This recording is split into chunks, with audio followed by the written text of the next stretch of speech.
Bonjour à toutes et à tous et bienvenue pour cette nouvelle vidéo Alors, plusieurs sujets. On va d'abord aborder ce qui va se passer ou ce qui pourrait éventuellement se passer demain. Parce qu'aujourd'hui, nous sommes le samedi 16 janvier. Alors, nous ne sommes pas encore à la veille de la passation de pouvoir entre Donald Trump et Joe Biden, mais comme je vous l'avais dit peut-être précédemment dans une de mes vidéos, le 17 janvier, c'est-à-dire demain, dimanche, a été lancé un appel à une marche armée sur l'ensemble des capitoles des États-Unis d'Amérique, et y compris donc le fameux Capitol Hill à Washington.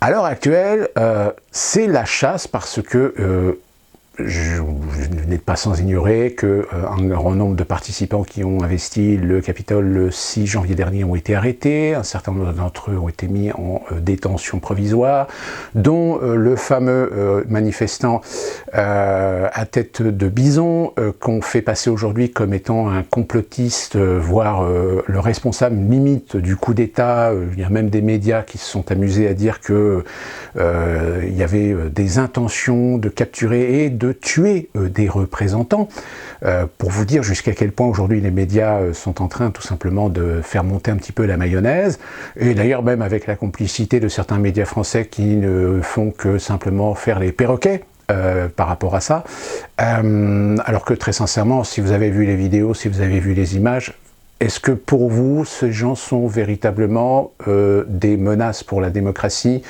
Est-ce qu'ils sont véritablement des gens qui ont des capacités organisationnelles, logistiques, voire même des compétences militaires pour faire un coup d'État, pour capturer et éliminer des représentants?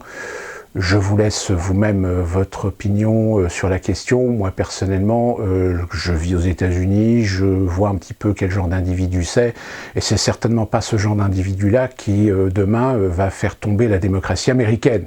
Loin de là, au contraire, ce sont peut-être plus souvent des gens qui seront susceptibles de se tuer eux-mêmes par leurs propres conneries que d'être les tenants et les aboutissants d'un coup d'État sur la démocratie américaine. Mais voilà, tant qu'il y aura des cons pour croire à ce genre de choses, puisque comme je vous l'ai déjà expliqué dans une précédente vidéo, on adore jouer avec l'émotionnel des gens et exacerber l'hypersensibilité en allant jusqu'à user de termes extravagants et de superlatifs très exagérés, mais ça fonctionne. Donc demain, évidemment, c'est dû au risque dans le sens où depuis maintenant quelques jours sont arrivés, je ne sais plus combien, je vois 15 000 soldats américains, plus particulièrement issus de la garde nationale, peut-être un renforcement d'ailleurs des forces armées en accord avec les forces du Pentagone. Et ce qui est assez finalement révélateur, c'est que vous avez aujourd'hui des médias qui sont en train de dire oui, aujourd'hui voilà, on a des preuves que le 6 janvier, ils voulaient véritablement faire un coup d'État et blablabla et blablabla. Alors oui, en effet, il y a des sites internet, il y a même des secteurs dans ce qu'on appelle le dark web, ou des sites ou des forums spécialisés d'extrême droite qui ont en effet tenu des propos, c'est-à-dire des gens ont tenu des propos sur vouloir capturer le Capitole, vouloir capturer des représentants, voire même lyncher des représentants, etc. Sauf qu'encore une fois, j'attire l'attention sur le fait que les Américains sont des gens qui, de par le manque d'éducation, de par le manque de sérieux de l'éducation scolaire, entre guillemets, on a affaire à des grands enfants, on a affaire à des gamins qui réagissent comme des gamins, comme des adolescents, et donc qui tiennent des propos qui, à un moment donné, ne réfléchissent pas que leurs propos sont disproportionnés. Et c'est d'ailleurs tout à fait à l'image de ce que beaucoup d'Américains, malheureusement, font très souvent, de façon même, je dirais, culturelle, c'est-à-dire que, par exemple, vous pouvez très bien être confronté à un Américain qui va vous raconter sa dernière aventure, où il s'est coincé le doigt dans la portière de sa voiture, sauf qu'au lieu de vous dire, bah tiens, hier, j'ai malencontreusement coincé mon doigt dans la portière de mon automobile, j'ai eu mal, j'ai été aux urgences, et puis voilà, bah, ils m'ont recousu, etc. Et ben non, il va vous raconter un drama, c'est-à-dire qu'il va développer une histoire rocambolesque qui va durer 15 à 20 minutes. 15 à 20 minutes pour vous expliquer qu'il s'est coincé le doigt dans une portière. Et ça, c'est très souvent. C'est-à-dire que d'un petit fait, eh bien, ils vont en faire une montagne. Et c'est d'ailleurs ce qu'on retrouve dans le cinéma. Le cinéma américain, c'est un cinéma spectaculaire, c'est du grand show, c'est du grand spectacle. En effet, on en prend plein la figure, c'est génial, on est content, c'est du divertissement. Mais c'est exactement le reflet de la société et de la culture américaine. C'est en faire des tonnes. Donc vous imaginez bien que quand il s'agit de relater un événement tel que celui qui s'est passé le 6 janvier, eh bien, vous avez cette particularité, cette spécificité culturelle qui s'exprime dans sa plus grande magnificence, sa plus grande exacerbation émotionnelle, dans ses termes les plus exagérés, que ce soit dans la presse écrite, que ce soit sur Internet ou même dans les médias télévisuels. On a aujourd'hui des gens qui n'hésitent pas à témoigner dans des interviews, jusqu'à aller même comparer. J'ai vu par exemple récemment un intervenant qui parlait de Donald Trump et qui n'hésitait pas à assimiler Donald Trump à Adolf Hitler. À un moment donné, mais c'est ça, mais ça fonctionne. Tant qu'il y a des gens qui sont suffisamment cons pour croire que Donald Trump est Adolf Hitler, alors que ça n'a strictement rien à voir. Alors forcément, alors attention, je ne dis pas que tous les Américains sont dans ce niveau-là. Vous avez, je dirais même peut-être une très forte proportion d'Américains qui ont quand même un petit peu les pieds sur terre, qui sont conscients de l'exagération du propos, qui sont conscients de l'extravagance de la comparaison. Mais comme malheureusement dans la société aujourd'hui, sur le plan social, on a mis des chapes de plomb, depuis même, je dirais, la période post-11 septembre, souvenez-vous, avec le Patriot Act qui a mis carrément en place une réglementation pour lutter contre le terrorisme, mais qui a finalement poussé les Américains à se balancer les uns et les autres. Hein, tout comme vous voyez aujourd'hui en France, sur les normes et les règles sanitaires, des Français qui balancent leurs voisins parce que leurs voisins font trop de bruit. Enfin, mais c'est ça, malheureusement. Et comme vous avez une certaine capacité, je dirais, alors il y a une partie des Américains qui sont relativement courageux, mais pas très téméraires, et puis de l'autre partie d'Américains qui sont des grandes gueules, mais qui ne sont pas du tout courageux.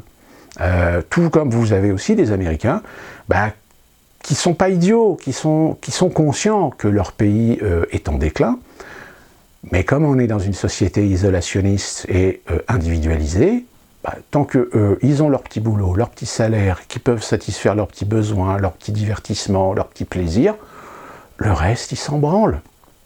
Mais ils s'en branlent comme de l'an 40. Donc à partir de là, vous avez une sorte de melting pot de comportement américain qui fait que ça ne forge pas l'intérêt à un moment donné de se dire ou d'entrevoir que les Américains pourraient demain peut-être récupérer ou reprendre leur souveraineté ou reprendre leur démocratie. Bien au contraire, tout est fait pour en fait pousser le pays à un déclin, et voire même peut-être à provoquer la dislocation même des États-Unis d'Amérique. Donc, on va voir ce qui va se passer demain. Est-ce qu'il va se passer quelque chose ou pas? Le 20 janvier, passation, là encore, et là c'est déjà le cas aujourd'hui, Washington est plus particulièrement tout ce qui est à côté ce qu'on appelle le fameux triangle fédéral, c'est-à-dire que c'est un endroit de la capitale où se trouve une grande partie des sièges d'un certain nombre d'administrations américaines, et au bout de ce triangle, vous avez le Capitole qui est sur une petite, on ne va pas dire une colline, mais une sorte de petit monticule, d'où le nom Capitol Hill, est devenu un camp retranché. Ce qui, évidemment, quand on entend des journalistes ou des médias dire « Ah oui, mais pour le 6 janvier, on savait, il y avait des propos qui étaient tenus sur Internet, etc. » Donc je reviens sur ce que je disais tout à l'heure. Est-ce qu'on va faire croire aux Américains, tout comme est-ce qu'on va vous faire croire que le FBI, la NSA, ne le savaient pas? Pourquoi est-ce qu'aujourd'hui on dit, ben oui, on le savait parce qu'il y avait des gens qui l'ont dit, qui l'ont affirmé sur des sites internet, sur des réseaux sociaux, etc. Et pourquoi alors rien n'a été fait pour protéger Capitol Hill, le 6 janvier? Comme là, ils sont en train de le faire. Aujourd'hui, c'est des barres de béton sur tous les accès, des grillages, des hommes, limite des Robocop à tous les coins de rue, etc. Et ça n'a pas été fait le 6 janvier. Pourtant, le 6 janvier, c'était une date cruciale, c'était le comptage du collège électoral, avec en plus une manifestation pro-Trump. Une manifestation pro-Trump à laquelle Trump s'est adressé. Donc avec un risque, vu le personnage, vu le caractère du personnage, avec un risque que ça pouvait éventuellement pousser certains extrémistes trumpistes à vouloir aller jusqu'au Capitole. Là, cette question-là, il y a quand même certains médias qui se la sont posés, mais aujourd'hui, elle a complètement disparu. C'est-à-dire aujourd'hui, on focalise sur ce fameux manifestation avec sa tête de bison, qu'on est en train de faire passer pour un nouveau Ben Laden.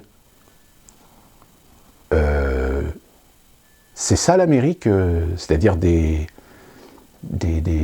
organisateurs de coups d'État avec une peau de bison sur la tête et le visage peinturluré comme des Indiens.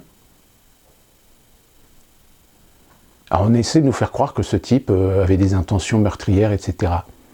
Je veux dire, ce type-là, il est déjà passé dans des vidéos, il a été déjà interviewé sur des manifestations en soutien de Trump, etc. Il y a même des gens qui essaient de le faire passer pour un manifestant BLM, pour vous dire. Non mais tout est bon, de toute façon.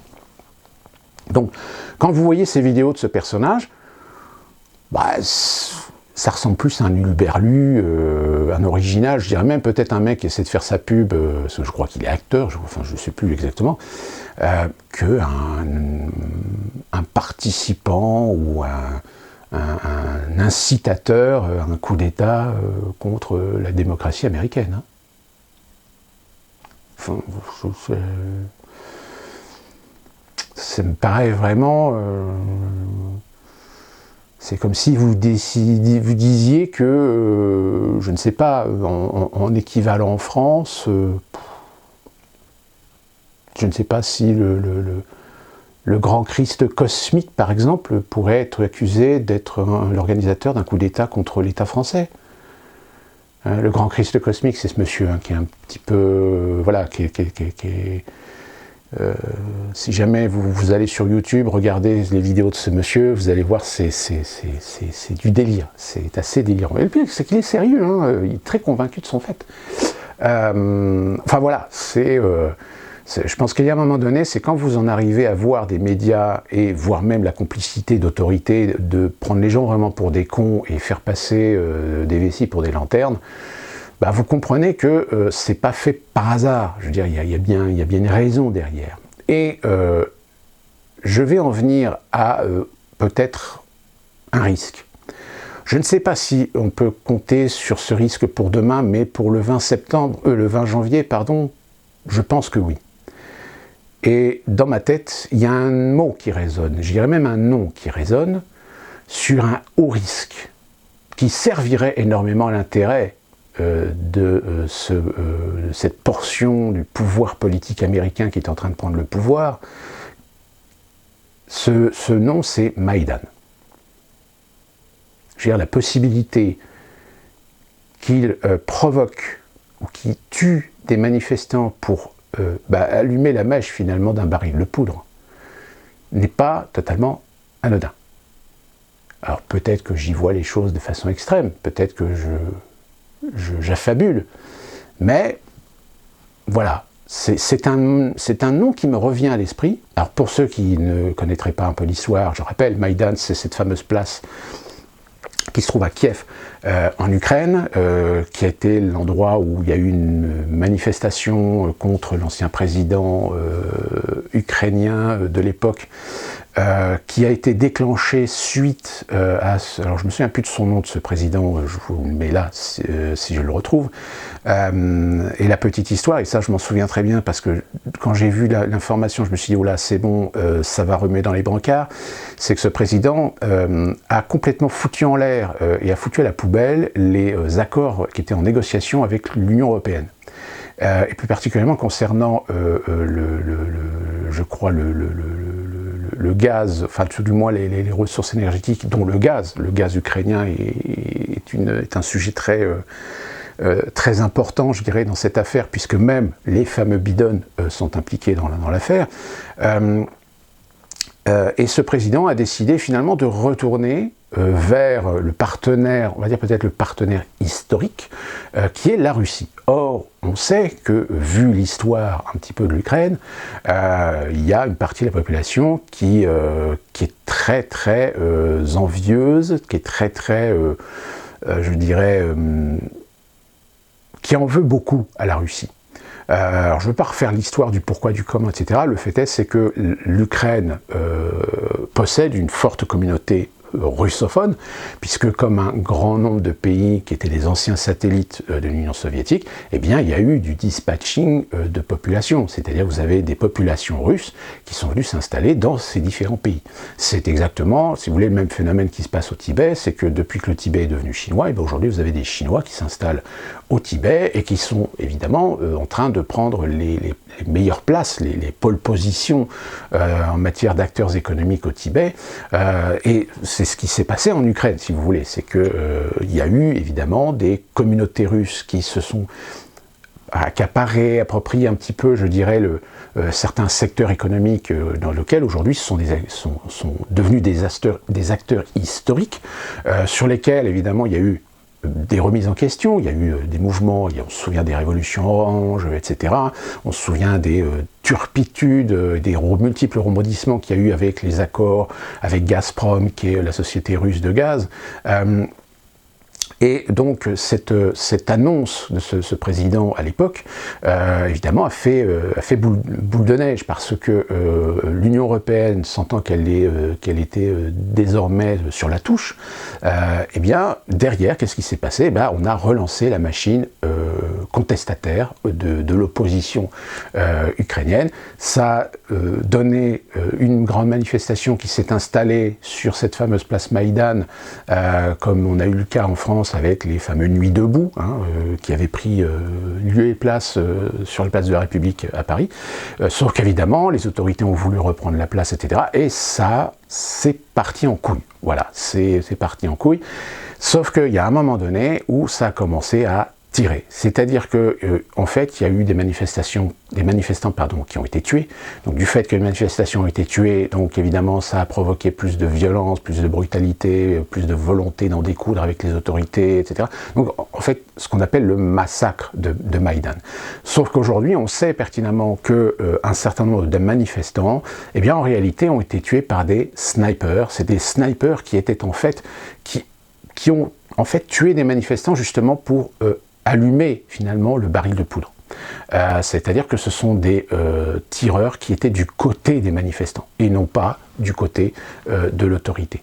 Et c'est bon, la suite on la connaît, etc. Donc c'est pour ça que Maïdan est en fait une référence à la fois de la contestation populaire contre un régime, mais aussi d'une manipulation. La manipulation, on a vu ce que ça donnait avec tout l'aspect médiatique occidental qui a été très tronqué, qui a été très partisan, au point de renier certains événements, dont la fameuse maison, je crois la maison des syndicats à Odessa, où là c'était un massacre, mais un massacre dans le sens propre du terme. Donc voilà, ce genre d'événement, c'est ce qui pourrait risquer de se passer demain ou le 20 janvier. C'est qu'à un moment donné, il y ait un complot, peut-être un complot, pour provoquer et allumer la mèche du baril de poudre et finalement provoquer une situation, et une situation qui va évidemment servir l'intérêt de l'autorité, des médias, et là vous allez risquer d'avoir toute une vague de propagande finalement. Ça sera de la propagande pour dire voilà, ces gens-là, il faut faire quelque chose, il faut les interdire, il faut les arrêter, ils sont dangereux, regardez la preuve, il y a eu des morts, il y a eu des blessés, etc.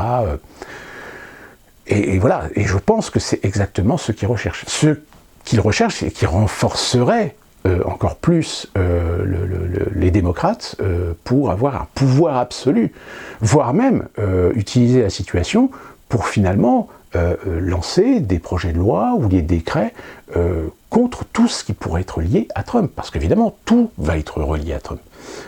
Je rappelle l'empêchement, donc petit rappel, parce que depuis ma dernière vidéo, les choses ont un peu évolué. Mike Pence a refusé de faire appel au 25e amendement pour faire un empêchement par la Constitution. Donc du coup, c'est le Parlement qui a été obligé de mettre au vote une procédure d'empêchement. Cette procédure a été votée par la Chambre des représentants.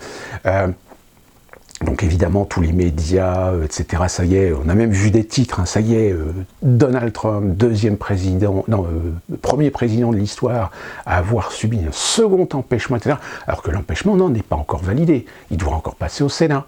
Mais on a l'impression que c'est déjà acquis. C'est déjà acquis, pourquoi? Parce que le Sénat, aujourd'hui, il n'y a plus de majorité. Et qui, au Sénat, peut peser dans la balance à l'heure actuelle? C'est Mike Pence. Donc si Mike Pence a refusé d'accéder au 25e amendement, eh bien au Sénat, s'il y a un vote d'équilibre, eh bien c'est Mike Pence qui décidera.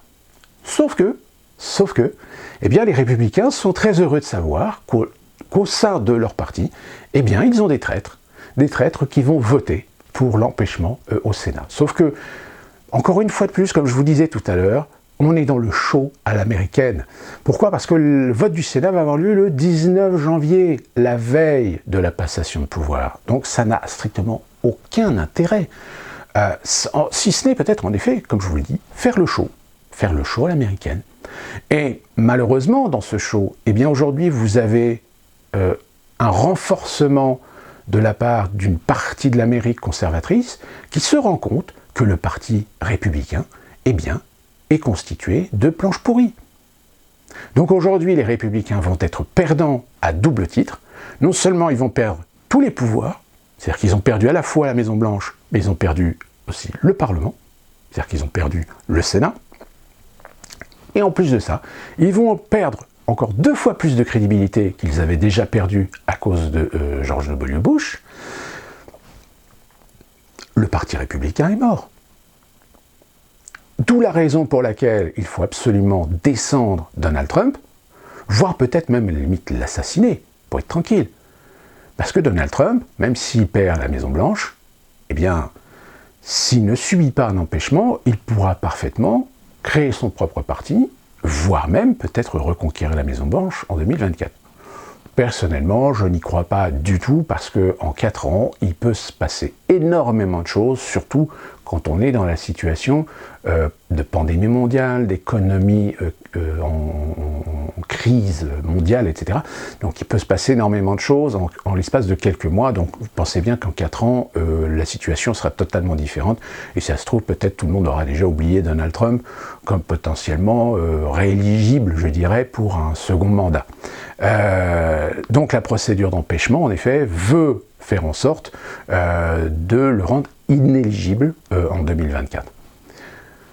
Enfin bon, c'est vraiment du temps perdu en fait, c'est de l'énergie et du temps perdu. Alors en plus de ça, vous avez actuellement Biden qui commence à faire des discours, évidemment des discours très consensuels, très complaisants, je caresse dans le sens du poil les minorités et blablabla.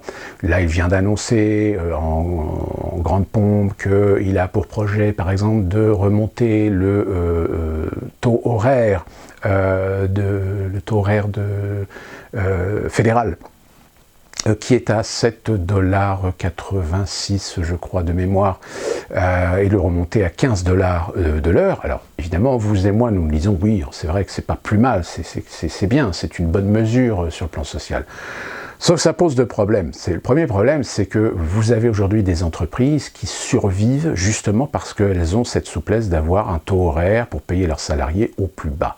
Et la deuxième raison, c'est que même si l'État fédéral décide de passer le taux horaire de 7,86 à 15 $ de l'heure, tous les États n'ont pas l'obligation d'appliquer ce taux horaire. La preuve en est, c'est que la Géorgie, aujourd'hui a un taux horaire de 5 $, comme la Californie a un taux horaire de 12 $. Pourquoi? Parce que le niveau de vie n'est pas le même, le niveau économique n'est pas le même. Donc vous êtes obligé d'adapter plus ou moins votre taux d'État, votre taux horaire d'État sur ces spécificités économiques et sociales de chacun des États. Je dirais même pire, c'est que, et là je vous donne un exemple que je connais très très bien, puisque c'est une réglementation dont mon activité professionnelle dépend, c'est que si en Caroline du Nord, le taux horaire applicable est celui fédéral, c'est-à-dire 7,86 $, il est inclus dans la réglementation de North Carolina que certains secteurs d'activité ont la possibilité de déroger à ce taux horaire, plus spécifiquement la restauration et les bars. C'est-à-dire la restauration et les bars peuvent très bien payer 5 $ minimum. Alors je crois que c'est je crois qu'ils accordent en fait un taux horaire et qui ne descend pas en dessous de 70 ou 60% du taux horaire légal. Mais bon, ça veut dire qu'on a la possibilité encore de réduire encore plus le taux horaire. C'est pour cette raison qu'aux États-Unis, si vous venez aux États-Unis, et je crois que je vous l'ai déjà expliqué dans une vidéo, mais c'est pour cette raison qu'on dit aux États-Unis très souvent que si vous allez dans un restaurant, vous savez qu'aujourd'hui aux États-Unis, on a toujours la pratique du pourboire, hein, le fameux tip, comme on le dit. Eh bien, on dit souvent dans les bars et dans les restaurants, il est plus intéressant que vous donniez votre tip en liquide plutôt que de le signer sur les cartes. Même si de plus en plus se généralise le paiement du tip par la carte. Mais comme vous avez des fois malheureusement des patrons de restaurants qui ne sont pas forcément très honnêtes et qui parfois gardent pour eux une partie des tips qui normalement doivent revenir à leurs employés, eh bien sachez qu'aux États-Unis, très souvent, surtout dans les petits restaurants, pas forcément dans les grandes chaînes, quoique les grandes chaînes, c'est pas mal aussi, ça peut être intéressant aussi, eh bien c'est pour cette raison qu'on donne parfois directement en espèces, parce qu'au moins comme ça, eh bien, le serveur peut faire ses comptes à la fin de sa journée et c'est le montant des tips dont il a le droit. Et puis au moins comme ça, c'est une garantie que vous contribuez à l'assurance de permettre à cet employé, dans la mesure de la qualité de son travail, hein, évidemment, puisque, comme vous le savez, le type, il y a un nombre de pourcentages, si vous êtes satisfait, moins satisfait, très satisfait, alors je ne sais plus, je crois que c'est 18, 22, je ne sais plus, c'est 12, 18, 22% du montant de votre note, un truc comme ça, enfin bon, en général, c'est suivant la qualité de service. Mais au moins comme ça, on a la garantie que, comme ce sont des personnes qui sont payées vraiment au ras des pâquerettes, au moins on contribue à leur garantir au moins un salaire décent par l'intermédiaire du type. Voilà, ça c'était la petite parenthèse concernant ça. Donc voilà, c'est encore une fois de plus, c'est du baratin. C'est-à-dire que ça en dit blanc alors qu'en réalité ça va être noir. Ou alors on fait des effets d'annonce. Je pense qu'en France, on est exactement dans la même situation. Vous avez des effets d'annonce, mais en réalité, comme là, le maire a fait récemment l'annonce que toutes les entreprises se verront leurs frais réels couverts par l'État, à condition que vous fassiez plus d'1 million d'euros de chiffre d'affaires par mois. Qui fait 1 million de chiffre d'affaires par mois? C'est pas les petits restaurateurs, c'est pas les bars, c'est parfois même pas des petites PME. Enfin, on laisse suggérer, alors après on va essayer de réfléchir sur certains arrangements, certains secteurs d'activité, etc. Mais encore une fois de plus, on fait de l'effet d'annonce, on va dire, ne vous inquiétez pas, on va vous aider. Mais en réalité, si après vous regardez les textes, vous vous rendez compte que il y a tellement de conditions, il y a tellement de restrictions que finalement, c'est toujours les mêmes qui vont payer les pots cassés. C'est-à-dire que c'est les grosses chaînes, les grosses entreprises qui vont toucher le jackpot, et les petits, les petits auront que les miettes. Voilà, c'est exactement, c'est comme ça depuis des décennies. Je veux dire, les quantitative easing qui font depuis des années, où ils injectent des liquidités sur les marchés, où ce sont les grandes entreprises, les grosses sociétés financières, etc., qui s'en mettent plein les fouilles, et que derrière, on se rend compte que l'économie réelle, finalement, ne récolte que des miettes. Et encore, dans l'économie réelle, vous avez des fois des corporatismes, des coopératives qui se mettent tout dans la poche, et les petits, vous pouvez mourir. Voilà, c'est exactement pareil, c'est ce qui se passe avec Biden. Biden est en train de faire des promesses électorale tord l'arigot, sauf que comme on a affaire à un peuple qui ne réfléchit pas plus loin que le bout de son nez, qui ne réfléchit pas que ouais c'est génial, c'est super, ouais on va avoir, ouais il va nous filer ça, on va avoir ça, etc. Mais il y a un moment la question que je pose, c'est oui mais qui va payer? Qui finance? Ben, c'est vous. C'est toujours le problème. C'est que les gens prennent ce qui les intéresse, mais refusent ou ne comprennent pas ce qu'il y a en coulisses, ne comprennent pas le revers de la médaille. Là aujourd'hui, il faut savoir que la pandémie met le peuple américain, enfin le gouvernement américain et les États dans une situation extrêmement difficile parce que l'économie est en panne. Aujourd'hui, on sait qu'il va y avoir des tas de gens qui vont tout perdre, qui vont perdre leur business. Et comme généralement sur leur business a été appliqué des patrimoines personnels, ben, ils vont tout perdre. Donc si vous avez un amoindrissement de la capacité fiscale au niveau des États, et que derrière vous avez un gouvernement fédéral qui lui va augmenter les impôts, va augmenter les taxes parce qu'ils ont des projets sociaux délirants, mais qui va payer? C'est comme le projet de vouloir essayer de mettre ou d'installer, je dirais, une sécurité sociale solidaire, universelle aux États-Unis. Mais vous croyez sincèrement que toutes les grosses boîtes privées qui se font des milliards de dollars sur la santé vont dire amen? Mais c'est comme si demain les gouvernements français décidaient, eh bien, à partir du 1er juillet, désormais, seuls les véhicules électriques auront le droit de circuler, ce qu'ils ont plus ou moins fait, mais bon, 2035 je crois, ou un truc comme ça, 2024, je ne sais plus. Vous imaginez bien que toutes les industries, non seulement automobiles, mais aussi du pétrole, vous croyez qu'ils vont les laisser faire? Vous croyez que les empires industriels vont laisser des gouvernements jouer des cartes écologiques, protection de l'environnement, pour aller dans des politiques où forcément ils seront perdants, voire même perdre énormément de parts de marché? Non mais on rêve, surtout aux États-Unis. C'est encore pire quand vous savez que Biden est en train de dire des trucs qui vont à l'encontre des intérêts d'empires financiers, dont la plupart d'entre eux l'ont financé. Cherchez l'erreur. Mais non, il n'y a pas d'erreur en fait. C'est du blabla. C'est de la politique. Et la politique, vous le savez aussi bien que moi, c'est l'art du mensonge. C'est l'art de la séduction. C'est l'art du baratinage. Donc à partir du moment où vous comprenez ça, eh ben, vous comprenez que y en a qui vont rester sur qui vont y rester. Et les petits, évidemment, pas les gros.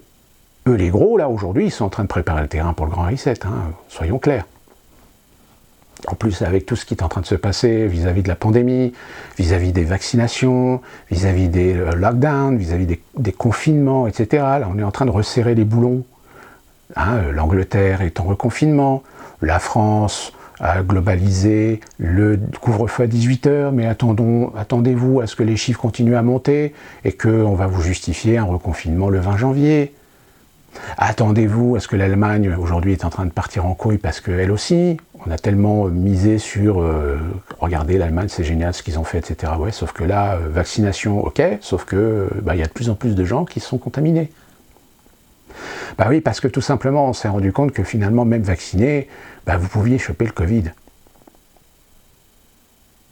Alors, encore une fois de plus, petite parenthèse, aujourd'hui sur Internet, il y a beaucoup de gens qui sont en train de focaliser sur des morts ou sur des personnes à effets secondaires graves. Pour l'instant, les chiffres sont très infimes. Hein.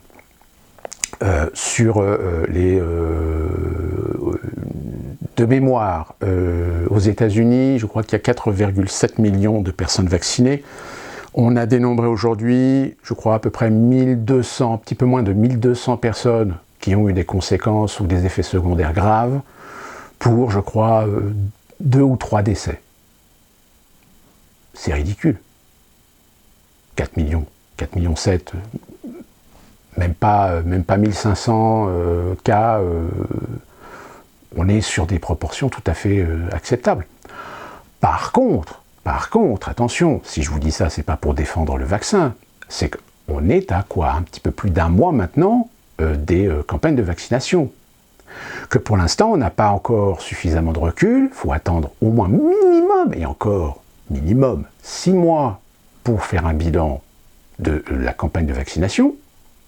Le problème, c'est qu'en plus de ça, la vaccination se fait avec plusieurs vaccins différents. Aujourd'hui, on a le Pfizer-BioNTech, d'ailleurs le Moderna qui va être mis en route.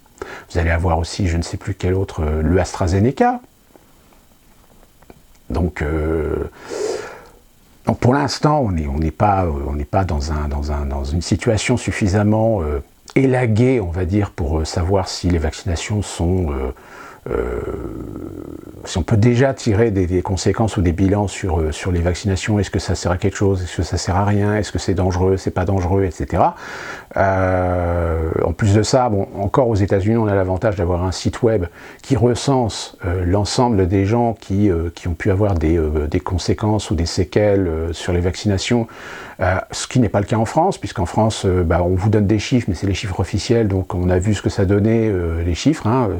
Tout d'un coup, on vous dit « Ah, regardez, hier, le taux de contaminés a augmenté de façon exponentielle, etc. » Et puis, 12 heures après, on va dire « Ah oui, non, mais attendez, le problème, c'est que le chiffre qu'on vous a donné, en fait, on a rajouté des personnes qu'on a oublié de rajouter la veille. » Donc ça fausse tout, si vous voulez. De toute façon, sur les chiffres journaliers, le chiffre est faussé. En plus de ça, je reviens pas sur l'histoire, contaminés, oui, mais combien sont asymptomatiques, combien finissent à l'hôpital, combien sont en réanimation, combien décèdent réellement à cause du Covid, directement ou indirectement, ou sont morts d'autres causes, mais qu'on a signé pour toucher les 35 € de prime pour les hôpitaux, vaccination maximale, puisque les médecins qui vaccinent toucheront une prime de 5 € je crois par vacciné, ou 5,45 €, je ne sais plus. Enfin, il y a un moment donné où quand vous voyez tout ça, vous vous dites mais attendez, on va où là? C'est-à-dire qu'on est dans un business en réalité, c'est-à-dire qu'en fait on devient des produits. On devient presque limite comme des bouteilles de lait consignées. Enfin, c'est du délire. Mais encore une fois de plus, comme je vous dis, pour l'instant, on n'a pas le recul suffisant. On n'a pas le recul suffisant pour savoir si le vaccin va être réellement efficace. Et d'ailleurs, si on se réfère à ce qu'a annoncé il y a quelques jours une responsable de l'OMS en disant « Oui, alors il faut vacciner, c'est important pour protéger les personnes, etc. » Mais attention, ça ne veut pas dire qu'on a résolu le problème de la pandémie. Qu'il va falloir attendre au moins fin 2021 pour savoir si on pourra revenir, je dis bien on pourra revenir à une situation normale. Alors pour ceux qui espéraient que 2021 allait peut-être être mieux que 2020, excusez-moi de refroidir vos espoirs. Parce que malheureusement, comme je vous l'ai dit, e-vaccine c'est une chose, le problème c'est qu'il va falloir laisser un temps pour savoir si, 1, le vaccin est efficace, 2, savoir si la dangerosité est acceptable en matière de bénéfice-risque. Je rappelle, bénéfice-risque, c'est-à-dire le nombre de gens qui vont avoir un bénéfice par rapport au vaccin, par rapport au nombre de gens qui vont avoir des risques. Et surtout, est-ce que les variants, là encore, superbe, on fait de la novlangue, avec, au lieu de dire mutant, on dit non, le variant, pas utiliser le terme mutant. À savoir, est-ce qu'il ne va pas y avoir à un moment donné dans les variants un corona qui va être plus virulent et dont les vaccins finalement seront totalement inefficaces. Mais encore une fois de plus, avec la capacité de l'immunité collective qui pourra en effet peut-être jouer plus l'intérêt d'avoir des gens contaminés mais asymptomatiques, voire des gens contaminés, non contaminants ou contaminants, mais enfin... Donc du coup, vous comprenez pourquoi les États ne prennent pas de risques, parce que derrière, ils n'ont pas envie de se ramasser du pénal dans leurs responsabilités et leurs décisions, de reconfiner. Voilà. C'est pas grave si on va tuer des gens parce que On le sent bien, hein, je pense que vous, peut-être aussi, si vous avez des amis sur les réseaux sociaux, des amis dans la réalité, etc., moi, personnellement, je le sens. On sent à l'attitude, on sent aux écrits, on sent à l'humeur que là, il y a des gens qui commencent à en avoir un petit peu gros sur la patate, qui commencent un petit peu à mal vivre la situation. Avec tous les aspects un petit peu de précoce, de dépression, etc., ça commence à se voir de plus en plus. C'est presque dramatique, on va dire. Hein. On pense aux étudiants, par exemple, qui aujourd'hui se retrouvent dans une situation difficile. D'ailleurs, ce qui est assez amusant, parce que vous avez des étudiants aujourd'hui qui sont en train de pleurer sur les réseaux sociaux parce que ils voient plus personne, etc. C'est quand même paradoxal que ces jeunes qui sont quand même des jeunes de la génération portable, qui ne peuvent pas sortir le nez de leur écran, de leur portable toutes les 5 minutes, de se rendre compte que finalement, la vie, ça se passe pas sur un portable. Ça se passe dans la réalité. Ça se passe avec du contact. Ça se passe avec de la relation, de l'échange. Et de cet échange naissent et se développe notre propre perception du monde, notre propre perception, notre propre présence, notre propre existence dans la société.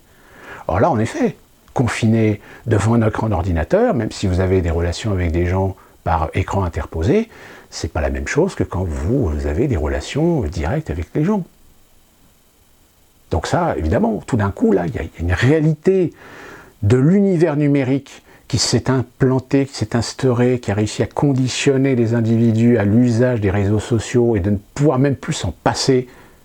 Mais tout d'un coup, ces gens-là se prennent une réalité dans la tronche que la réalité, justement, c'est pas que les réseaux sociaux.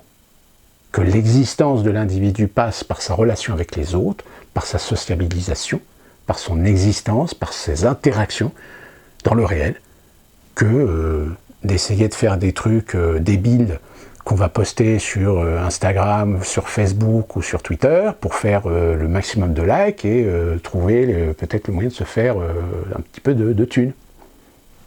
Hein, parce que ça aussi, hein, c'est la réalité. Hein. Et d'ailleurs, petite anecdote, je ne sais pas si vous avez vu beaucoup de vidéos d'Américains qui se montrent en train de faire des performances. Vas-y, je te fais des performances avec des cerceaux. Vas-y, je te fais une performance en jetant un truc pour que ça tombe dans un gobelet. Même les fameux challenges, vous savez, les Ice Bucket Challenge, par exemple. Je ne sais pas si vous vous souvenez de cette connerie. J'appelle ça une connerie. Aujourd'hui, c'est ça. C'est se lancer des challenges à la con. C'est le reflet du fait que les Américains s'emmerdent.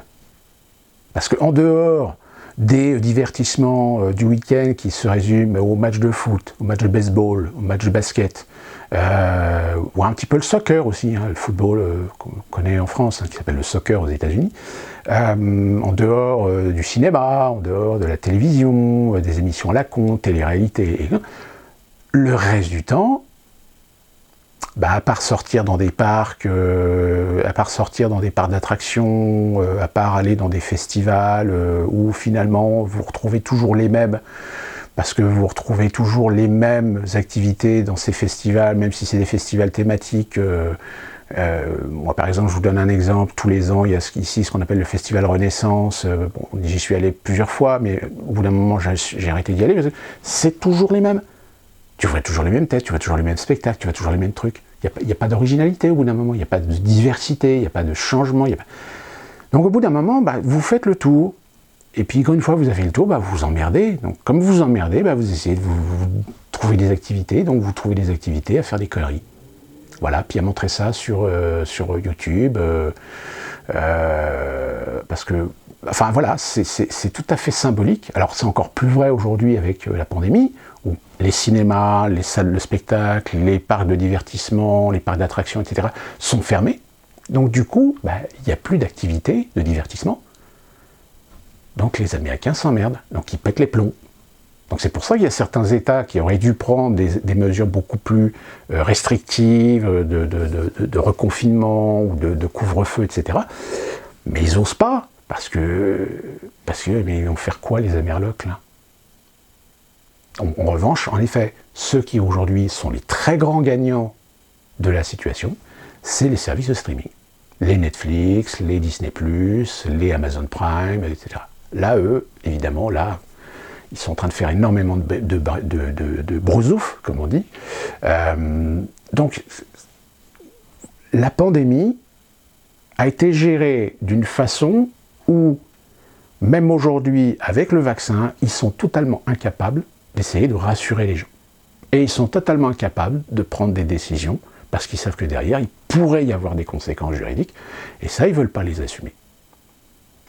Donc, on va flinguer des pans de l'économie, on va flinguer le moral d'un grand nombre de populations, avec derrière, comme je vous l'ai dit, l'intérêt peut-être de réussir à glisser le grand reset. Et comment on va occuper les esprits avec quelque chose, on va occuper l'opinion avec quelque chose.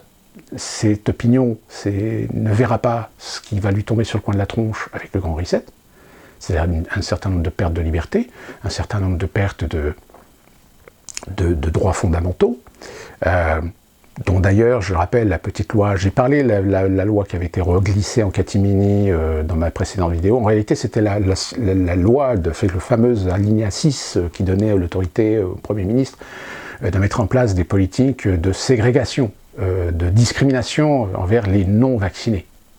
Voilà, en fait, c'était le même texte, c'était la même loi. Je vous avais mis d'ailleurs le lien dans ma précédente vidéo. Donc voilà, je veux dire,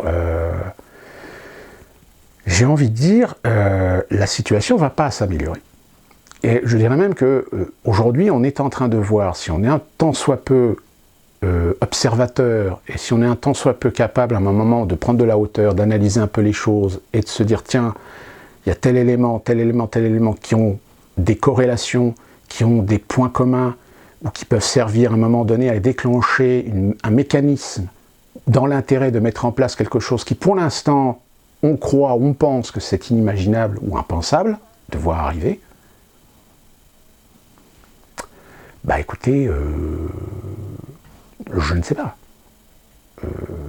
Moi, je n'ai pas la prétention d'avoir la vérité. Je dis simplement, c'est qu'il y a des choses qui vont dans un sens, qui ne vont pas forcément aller dans le bon sens, et qui ne sont pas du tout des arguments pour essayer de positiver ou de se dire que la situation va s'améliorer. Encore une fois, je vous ai parlé des vaccins, mais aujourd'hui, personne n'est capable de vous dire « Ah oui, mais avec les vaccins, c'est bon, ça y est, vous êtes vacciné, donc vous êtes en sécurité. » Non, vous n'êtes pas en sécurité. Parce que tout dépendra toujours de votre pathologie, de la particularité de votre pathologie, de la particularité de votre santé, connue ou inconnue, consciente ou inconsciente. Qui ne vous dit pas au moment où vous regardez cette vidéo si vous n'avez pas une allergie, qui est inclue dans les restrictions d'usage des vaccins. Parce que peut-être vous n'avez jamais eu le signe, ou peut-être vous en avez eu un signe, mais sans savoir que peut-être c'était un signe avant-coureur qui peut annoncer qu'en effet vous êtes peut-être allergique à quelque chose. Mais comme vous n'en avez pas l'usage, ni la fréquentation, ou l'opportunité d'y être exposé de façon régulière, pour un moment donné vous posez la question, tiens, j'ai un problème. Eh bien non. Allez savoir. D'où l'intérêt, quand on fait des vaccins, eh bien, d'avoir moins, avant ça, un diagnostic. Or, quand on entend les propos de M. Macron, qui lui veut aller, il faut accélérer, il ne faut pas perdre de temps, etc. Donc, tous les protocoles pour essayer d'éviter des risques à certaines personnes, poubelle. Ah, il y a quand même un spécialiste sur une chaîne de télé, sur un plateau, je crois que c'est LCI ou CNews, je ne sais plus, qui a quand même avoué que, oui, alors pour les personnes potentiellement à risque, on va les vacciner, mais par contre on va les garder 10 à 20 minutes pour être sûr qu'il n'y a pas de réaction ou un effet secondaire indésirable immédiat. Il l'a quand même dit. Mais est-ce que ça va être fait? Parce que vous imaginez bien que les médecins qui vont être rémunérés à 5 € par picouse, ils ne vont pas prendre 20 minutes pour voir si son patient... Alors je peux vous dire, en plus de ça, vous avez des cabinets médicaux, ils ne vont pas laisser attendre les gens dans les salles d'attente, puisque pas de distanciation sociale. Donc on va mettre des centres en place. Sauf que les centres, c'est des vaccinations à la chaîne. Des vaccinations faites par des infirmières, par des professionnels, mais pas par votre médecin. Alors votre médecin, en effet, vous pouvez lui demander un conseil, vous dire, est-ce que je peux me faire vacciner? Votre médecin va dire, oui, ou non, ou attendez. Et ça aussi, apparemment, non, n'allez pas voir votre médecin, vous n'avez pas le temps, allez vous faire vacciner. Alors, pour l'instant, au nombre de vaccinations, c'est-à-dire bénéfice-risque, le pourcentage négatif, on va dire, de la vaccination est très très faible, mais on n'en est qu'à 1 mois et demi de vaccination, de campagne de vaccination. C'est-à-dire qu'actuellement, je crois que c'est Israël qui possède le plus grand nombre de vaccinés, je crois qu'ils ont réussi à vacciner 23 millions de personnes. Aux États-Unis, bon, on doit être à 5 millions maintenant. En France, je ne reviens pas sur la polémique. Donc pour l'instant, même en Grande-Bretagne, la Grande-Bretagne qui a été le premier pays à vacciner, qui en plus de ça maintenant vaccine avec du BioNTech, Pfizer et du Moderna, pour l'instant, en effet, on est sur des chiffres relativement faibles. Mais encore une fois, je vous dis, à part aux États-Unis, vous avez quand même des sites qui ont encore le mérite d'être un petit peu transparents. En Europe, allez savoir si toutes les personnes qui ont des effets secondaires, légers, moyennement légers, ou durables, ou sévères, ou qui ont fini en hospitalisation, ou qui ont fini dans des services de réa, ou même savoir si parmi les contaminés positifs, combien ont été vaccinés, combien sont tombés malades, même en ayant été vaccinés, pour l'instant on n'en sait rien, parce qu'il n'y a pas de chiffres. Alors il y en a peut-être, mais moi j'en ai pas vu. Ah ça, les chiffres, quand il s'agit de montrer le nombre de contaminés journaliers et quotidiens pour vous dire, pour justifier les couvre-feux, les lockdowns et compagnie, ça bien sûr, ils savent le faire. Mais en revanche, pour présenter de la statistique complète, c'est-à-dire avec une étude sérieuse par âge, par pathologie, par région, suivant les milieux, soit urbains ou semi-urbains, ruraux, etc., il n'y a pas. En tout cas, je n'ai pas trouvé. Ça, des sites qui vous font des comparatifs internationaux de vaccination, au niveau de vaccination, etc., ça oui, voilà, il y en a plein. Mais quand vous cherchez des détails, quand vous cherchez du chiffre détaillé, vous ne trouvez pas.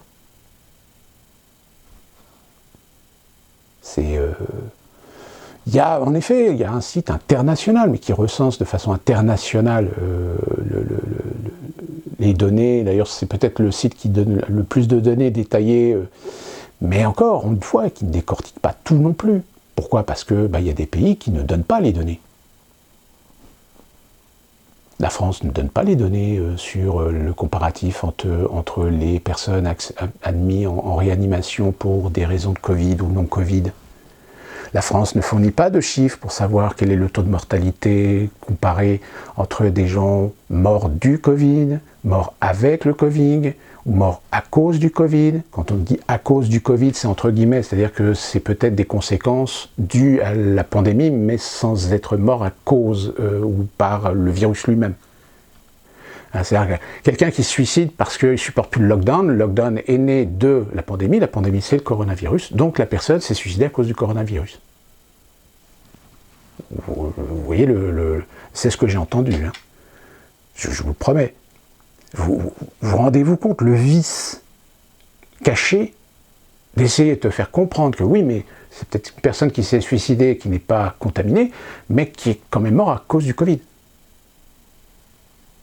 Non, elle n'est pas morte à cause du Covid, elle est morte à cause de décisions politiques, de lutte pour la raison sanitaire, mais pas à cause du Covid. Parce qu'aujourd'hui, il n'y a aucune étude qui permet d'affirmer que le coronavirus, le Covid ou la Covid-19, finalement est une pandémie telle qu'on peut l'entendre, c'est-à-dire une pandémie mortelle. Alors elle l'est, mais elle est en proportion sur des gens, allez à 70 ou 80%, parce que c'est des gens qui avaient des situations pathologiques, fragiles, de comorbidité. Alors en effet, il y a toujours des petits cas, ces fameux cas qui servent parfois l'argument d'un certain nombre de gens à vous dire, oui mais regardez, il y a des jeunes qui sont morts, donc c'est pas que les vieux. Vous avez combien de jeunes de moins de 25 ans, combien de jeunes de moins de 40 ans qui sont morts du Covid. Et encore, on vous donne des exemples, mais sans vous expliquer, oui, mais bon, c'est quand même des personnes qui avaient déjà des problèmes respiratoires. C'est des problèmes qui avaient déjà des problèmes de santé. Donc il y avait déjà des antécédents médicaux qui les mettaient en effet et qui les exposaient à des risques en attrapant le Covid-19. Mais là encore, on n'en sait rien. Il n'y a pas de données. Les seules données encore qui peuvent justifier de dire ce que je viens de vous dire, ce sont les fameuses études, par exemple de Pfizer-BioNTech. Quand ils essayent de vanter leurs essais comme étant fiables, ouais, sauf que quand vous regardez le rapport, déjà dans le rapport, ils admettent qu'ils ont extrait toutes les personnes qui avaient des allergies. C'est-à-dire que sur les panels des différents essais qu'ils ont effectués sur leurs produits, ils ont écarté les personnes qui avaient des allergies. Donc comment vous voulez savoir quelles allergies peuvent être éventuellement dangereuses si vous vous faites vacciner, si dans les essais, on a écarté les gens qui avaient des allergies?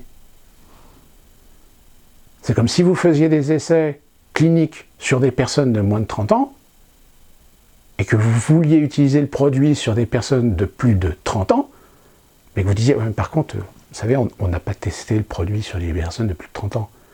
Donc on ne sait pas, ce qu'on sait c'est que ça marche sur les moins de 30 ans, mais les plus de 30 ans, on ne sait pas. C'est comme d'ailleurs l'idée qu'on a entendue de la part de je ne sais plus quel professeur très intelligent qui a dit « Oh, à terme, il faudra peut-être aussi vacciner les enfants de moins de 16 ans ». Les essais, il n'y a jamais eu d'essai de fait du vaccin sur les enfants moins de 16 ans. Est-ce que ça risque pas d'avoir des conséquences sur leur croissance? On n'en sait rien. Et par contre, oui, non, il va falloir vacciner, hein, parce que, vous comprenez, qu'est-ce que vous voulez que je vous dise? Oui, vous avez des cobayes. Voilà, les gens qui sont en train de se vacciner aujourd'hui sont des cobayes, purement et simplement. Dernier élément sur lequel je voulais revenir, c'est tout simplement la finance. Peut-être que vous en avez vu, vous avez entreaperçu la chose. Alors je vais aller vite parce que le sujet n'est pas est assez compliqué et je n'ai pas envie de faire une vidéo de 4 heures. Vous avez peut-être vu que le Bitcoin, la fameuse crypto-monnaie, a explosé.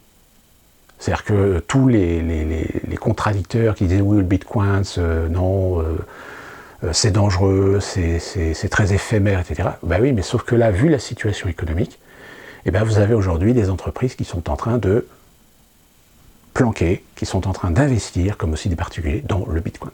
Donc le Bitcoin est en train de être complètement explosé. Et ce qui dérange, évidemment, les tenants de l'économie mondiale, dont Madame Lagarde, je rappelle, présidente de la BCE, qui encore il y a quelques mois nous disait oui, on va réfléchir à créer une crypto-monnaie européenne, et bien aujourd'hui est en train de attendez, Bitcoin, non, alors surtout faut essayer d'éviter parce que c'est dangereux. Alors si c'est dangereux la crypto-monnaie, pourquoi tu veux créer une crypto-monnaie en euros? Sous-entendu donc, putain, on est dans la merde, il y a des investisseurs qui sont en train d'investir dans de la monnaie sur laquelle on ne va rien récupérer et sur laquelle on n'a aucun contrôle. Voilà ce que ça veut dire.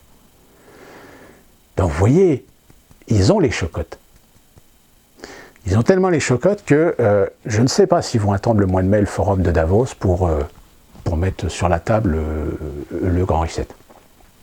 Je pense qu'à mon avis, ils vont commencer à mettre en place un certain nombre d'outils pour faciliter à terme la décision de passer au grand reset.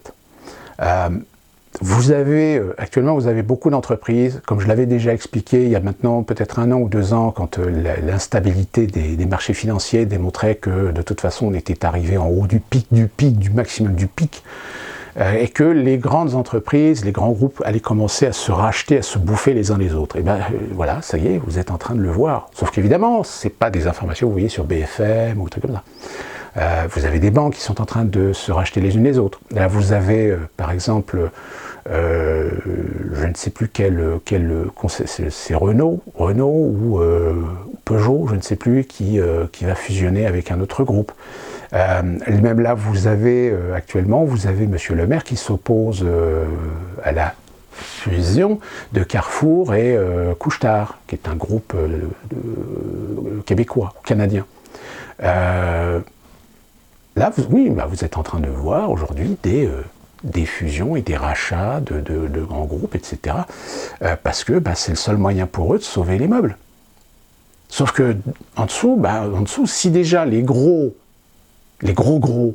sont en train de se bouffer les uns les autres, ou essayer de fusionner les uns les autres, pour essayer de se maintenir à flot, vous imaginez bien qu'en bas, les petits, eux, de toute façon, ils sont condamnés à mourir. Condamnés à mourir, donc ça veut dire que les gros, à un moment donné, vont récupérer les marchés que ces petits vont finalement laisser. Logique. Vous savez, c'est un peu comme les agriculteurs, c'est pareil. En France, la crise des agriculteurs, oui, mais il n'y a pas de crise des agriculteurs, il y a juste un génocide des agriculteurs. Il y a une purge des agriculteurs. Pour permettre aux grosses coopératives, pour permettre à des gros groupes de récupérer des parts de marché que ces petits se sont réussis à s'octroyer, je veux dire localement, etc. Ce qui à terme va poser un problème, puisque vous allez avoir énormément de problèmes de logistique en matière économique, en matière de fournisseurs, etc., pour des petites localités, pour des petites villes, des petits villages, etc. Donc c'est pour ça qu'actuellement, la très bonne initiative que je trouve vraiment géniale, c'est qu'on revienne finalement aux fondamentaux, on revienne à l'essentiel, c'est que des exploitants, c'est-à-dire des producteurs, eh bien aujourd'hui, développent leur marché à l'échelle locale et réussissent à gagner un chiffre d'affaires suffisant pour pouvoir rentrer dans leurs frais, pour pouvoir gagner un petit peu d'argent, pour pouvoir décemment vivre, et pas plus. Pas besoin de développer plus. Pourquoi ? Pour gagner plus. Puis à un moment donné, de toute façon, se faire bouffer par un gros, parce que le gros ne va pas vouloir vous voir venir empiéter sur ses plates-bandes. Eh bien, on est en train de revenir à ça, à l'essentiel. Et ça, je trouve ça génial. Et parce que c'est ça qui va renforcer justement, je dirais, le tissu économique local et rural. C'est que des petites communautés, même des communautés de villages, etc., vont permettre à des agriculteurs, à des artisans, de survivre en cette période difficile. Sauf que derrière, il y a la grande distribution. Et la grande distribution, déjà, vous savez que dans les petits villages, vous avez des marchés, par exemple. Vos marchés qui a lieu 2 fois par semaine, 1 fois par semaine, etc. Vous savez que les réseaux de la grande distribution, aujourd'hui, voudraient tuer ces marchés. Parce que c'est une concurrence illégale. Si vous connaissez quelqu'un qui travaille dans une supérette ou dans un supermarché, où il y a tous les jours, pas toutes les semaines où il y a un marché, etc., posez-lui la question de dire, mais le jour où il y a le marché, c'est quoi votre chiffre d'affaires ? Il va vous le dire, il dit, mon chiffre d'affaires, je perds 10-15% à mon chiffre d'affaires moyen quotidien. Parce que les gens, ils vont au marché. Donc si vous tuez les marchés, les réseaux de grande distribution, ils récupèrent 10 ou 15% de part de marché. Sauf que 10% de 15% de part de marché par semaine, par mois, etc., ça permet de gagner du chiffre d'affaires. D'où la raison que les lockdowns, les raisons sanitaires, les conditions sanitaires, les restrictions sanitaires, sont tout simplement en train d'aider à détruire le tissu économique des marchés. C'est vicieux, mais c'est la réalité. C'est une réalité.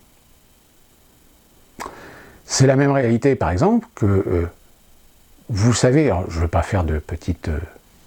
c'est le terme, c'est un terme usuel, les fameux épiciers arabes, par exemple. Ces épiciers arabes, ils étaient bien utiles dans certains quartiers des grandes villes. Surtout parce qu'en plus, ils étaient ouverts très tard, parfois même toute la nuit. Ces petits épiciers, aujourd'hui, sont en train de disparaître. Ils sont en train de disparaître parce que rachetés par des filiales, des grandes distributions, pour créer du commerce de proximité. Et que ces épiciers arabes, au bout d'un moment, vont disparaître pour laisser la place à des épiceries automatiques. Vous savez, ces fameuses, je ne sais pas, vous en avez peut-être déjà vu, où vous avez tout simplement, vous avez une gamme de produits limitée, de première nécessité, on va dire, et puis vous achetez ça comme vous porniez de l'argent à un distributeur. Voilà. Ça, c'est un des innombrables éléments à retenir sur l'argument justement qui est utilisé dans le livre de M. Schwab sur le Grand Reset, qui est la dématérialisation et l'automatisation. Alors il fut un temps où on disait non, c'est pas possible, il faudra toujours du contact humain, par exemple les vendeurs, il y aura toujours besoin de vendeurs, parce que le vendeur a une relation humaine avec le client, etc. Oui, sauf qu'à un moment donné où un vendeur coûte tant par mois, si un automate peut faire la même chose avec un taux d'amortissement matériel beaucoup moindre que le salaire et les charges à payer pour un salarié, le calcul est vite fait. Regardez aujourd'hui, qu'est-ce qu'on est en train d'entendre parler? On est en train de parler du diagnostic ou de la consultation numérique pour les médecines. C'est-à-dire qu'en fait, il va falloir que vous ayez un minimum de connaissances pour être capable de déterminer et de traduire vos symptômes. Parce que vous n'aurez plus de médecin à les voir. Vous le verrez soit par l'Internet, ou soit aussi avec des algorithmes. C'est-à-dire que ce sont des algorithmes qui détermineront si vous avez besoin de voir un médecin ou d'être consulté par un médecin de façon numérique, ou si au contraire, vos symptômes représentent ou correspondent à un petit mal qui peut se résoudre en vous filant une prescription qui peut-être aura une chance sur deux de ne pas fonctionner, de n'avoir aucune utilité. Voilà, on s'oriente vers ça. Regardez aujourd'hui le nombre de services que vous pouviez avoir hier avec des gens professionnels, avec des gens avec des compétences, des gens avec des savoir-faire, qui aujourd'hui ont disparu. Au profit de hotline, au profit de services d'après-vente par Internet, où en général vous avez des gens qui ont pour priorité non pas de vous servir, mais de vous garder en communication le plus longtemps possible pour que le compteur du prix de la communication tourne. C'est ça, hein, malheureusement. Je crois que je vais terminer là pour cette vidéo parce que ça fait déjà long. Donc je vous rappelle, gardez un œil sur ce qui se passe aux États-Unis demain, et puis évidemment la semaine prochaine, le 20 janvier, parce que je pense que la situation, tout du moins les situations qui pourront en découler, vont être assez déterminantes sur la suite des événements. Comme je vous l'ai dit, de toute façon, ça arrive d'être tout l'un ou tout l'autre. C'est-à-dire, soit ça part en vrille très grave, soit finalement il ne se passera rien. C'est-à-dire qu'il y aura peut-être des petites manifestations à droite à gauche, mais elles seront contenues, elles seront réprimées de façon cohérente et sans qu'on puisse y dire quoi que ce soit, parce que de toute façon aujourd'hui les pro-Trump, on leur a collé l'étiquette d'être des grosses merdes et que comme toutes les grosses merdes, il faut les nettoyer, il faut les éliminer. Voilà, c'est je dirais le sentiment ambiant qui est en train aujourd'hui d'être incrémenté par les outils de propagande aux États-Unis.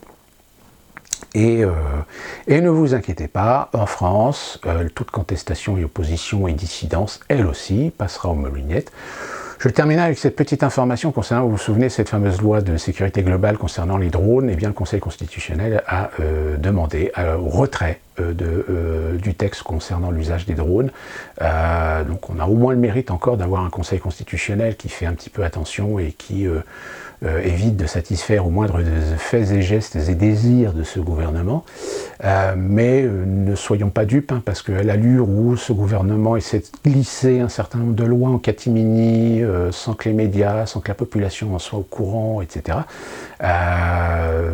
oui, on est en train de glisser vers un totalitarisme gouvernemental qui est en train de s'installer, en fait, des lois sous couvert de lois respectant la Constitution, la démocratie, etc. Mais le problème, c'est que dans la contextualisation et dans la syntaxe utilisée dans ces articles de loi, en réalité, on se rend compte que ça ouvre des portes, voire même des boîtes de Pandore, qui, tôt ou tard, risqueront de, très sincèrement, porter préjudice aux libertés fondamentales des Français. Donc voilà pour cette vidéo, j'espère que vous vous portez bien, soyez prudents, protégez-vous et nous on se retrouve très prochainement pour une prochaine vidéo, peut-être assez rapidement suivant les événements qui se dérouleront demain ou pas, peut-être qu'il n'y aura rien, peut-être qu'il ne se passera rien, on verra, ce sera la surprise et on décortiquera tout ça ensemble le cas échéant. Et d'ici là, portez-vous bien.